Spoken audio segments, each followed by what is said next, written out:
नमस्कार। कैसे हैं आप लोग। आज हम बात करेंगे इंडिया वर्सेस वेस्ट इंडीज़ का जो फर्स्ट ओडीआई था उसके बारे में। और जब हमने प्रीव्यू किया था मैच के बारे में कि इंडिया टीम जो साउथ अफ्रीका टीम गई हुई थी रोहित शर्मा के बगैर, तो वहाँ पे इंडिया ने बहुत ही ख़राब परफॉर्मेंस किया था। और जब वो होम टर्फ पे इंडिया खेल रही है तो यहाँ पे रोहित शर्मा जब बेंगलुरु में जो बीसीसीआई का क्रिकेट एकेडमी है वहाँ पे उन्होंने अपनी फिटनेस पे वर्क किया। और एज ए फुल कैप्टन जब इंडिया में सीरीज स्टार्ट हुआ तो उन्होंने उस full as a full captain अपना आगे का सफ़र का शुरुआत किया।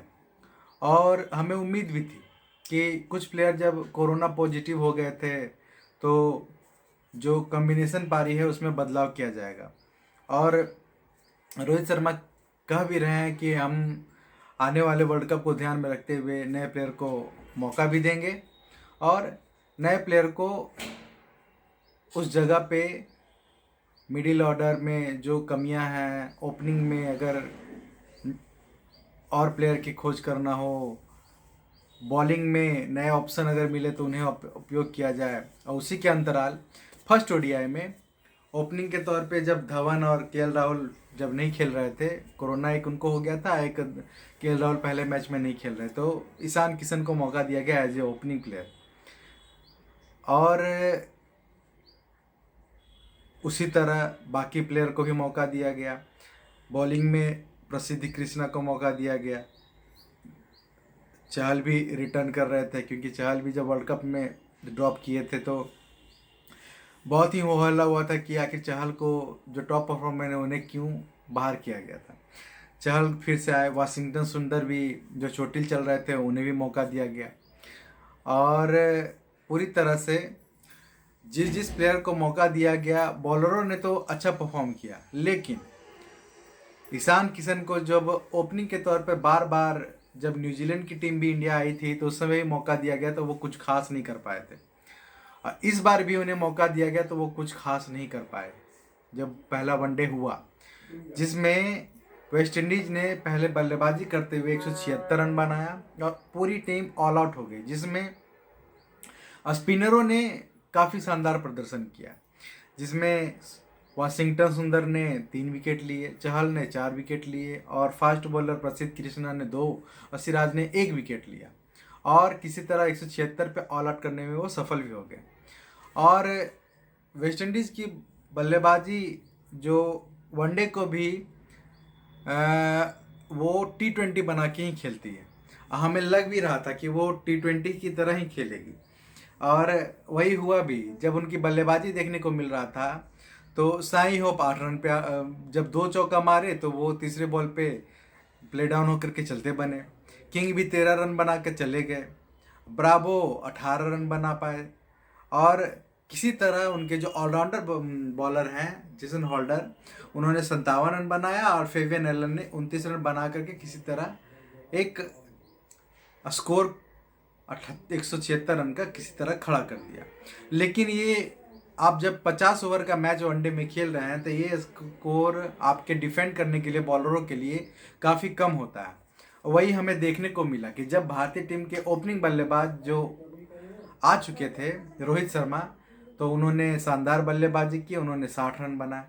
और जो क्वेश्चन मार्क ईशान किशन पे लगा हुआ था, ईशान किशन ने 28 रन बनाया 36 बॉल पे, और जिसमें से 2 चौका 1 छक्का था। उनका स्ट्राइक रेट 77.78% का था। मतलब वो ओपनिंग में जब फील्ड रिस्ट्रिक्शन होती है तो आप उसमें चाहते हैं कि अधिक से अधिक रन बटोरा जाए, लेकिन इनकी बल्लेबाजी देख के लग रही थी कि ये स्ट्रगल कर रहे थे, इन्हें डर लग रहा था कि हमारी विकेट ना चली जाए, इसलिए वो बॉल को छोड़ रहे थे या मार नहीं पा रहे थे, वो शॉट सिलेक्शन नहीं कर पा रहे थे। और वही हमें देखने को भी मिलेगा कि अब हमें इनके परफॉर्मेंस पे लगता है कि इन्हें एज ए ओपनर के तौर पे बल्लेबाजी किया, लेकिन इनके परफॉर्मेंस के आधार पे हमें लगता है कि अगले मैच में इन्हें हो सकता है कि मौका ना मिले और दूसरे बल्ले जब केएल राहुल लौट के आएंगे तो इन्हें बैठा दिया जाए। ये भी हो सकता है। चलिए वो तो आने वाला समय ही बताएगा, लेकिन हमें ऐसा लग रहा है। अब कोहली कोहली की बल्लेबाजी, जिस तरह से कंट्रोवर्सी इनके इर्द गिर्द था, और जिस तरह से कंट्रोवर्सी को वो रोटेट करते रहे, कैप्टनसी से इस्तीफा देना, मीडिया प्रेस कॉन्फ्रेंस करना, फिर एकाएक टेस्ट कैप्टनसी छोड़ देना, और क्वेश्चन मार्क भी उठ रहा था कि इनके बल्ले से रन ही नहीं बन रहा, और ये बल्लेबाजी पे कैप्टनसी छोड़ने के बाद फोकस करेंगे। लेकिन इनकी बल्लेबाजी कैप्टनसी छोड़ने के बाद भी नहीं सुधर रही है। इनके बल्ले से सिर्फ 8 रन बने और वो चलते रहे। कभी भी मैं देख रहा था मैच, तो कोहली की बल्लेबाजी से लग रहा था कि वो कभी भी इस तरह से तेज बल्लेबाजी नहीं करते हैं, लेकिन वो एज ए T20 प्लेयर की तरह वो खेल रहे थे। वो सिंगल डबल पे ज़्यादा फोकस करते थे, लेकिन इस बार उनका बल्लेबाजी पैटर्न ही चेंज था। वो शॉट पे ज़्यादा फोकस कर रहे थे, इसलिए वो जल्दी आउट होके भी चलते बने। और लास्ट में जब भारतीय टीम के 2-3 बल्लेबाज आउट हो गए, तो भारतीय टीम ने भी 4 विकेट खो करके, पंत भी 14 रन पे आउट हो गए, क्योंकि Pant as a wicketkeeper के तौर पे ही है उनके, लेकिन उन्हें इस विकेट कीपर के तौर पे ही मौका दिया जाता है, लेकिन इनके बल्लेबाजी में बल्ले से रन ही नहीं बनते हैं, और इन पे कोई क्वेश्चन भी नहीं उठाया जाता है। बस इन्हें कह करके बोल दिया जाता है कि ये इनका लर्निंग पीरियड है। चलिए देखा जाएगा कि क्या इन पे भी आगे नया ऑप्शन देखा जाएगा कि नहीं देखा जाएगा।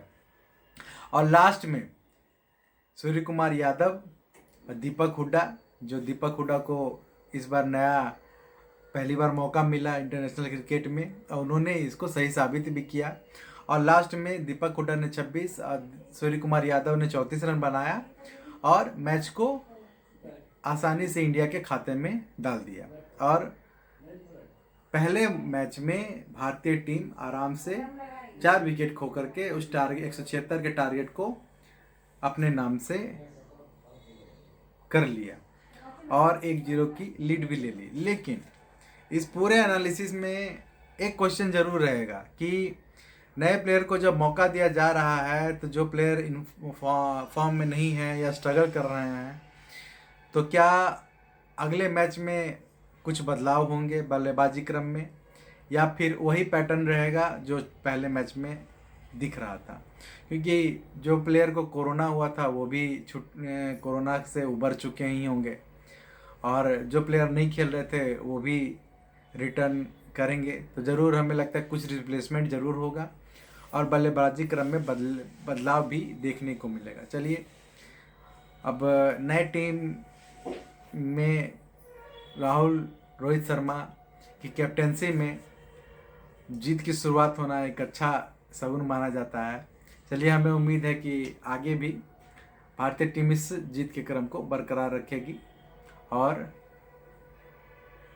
हमें लगता है कि रोहित शर्मा जिस तरह से बॉलिंग को रोटेट करते हैं, और शुरुआती में जब वो ओपनिंग करने आते हैं तो रन रेट को भी बना के रखते हैं, और जब वो कैप्टेंसी करते हैं तो इस तरह से वो कब किसी स्पिनर को यूज करना है, कब फास्ट बॉलर को यूज करना है, ताकि उन्हें ब्रेक थ्रू मिल सके, वो हमें देखने को मिला कि किस तरह बॉलरों को यूज किया जाता है, विकेट निकाला जाता है।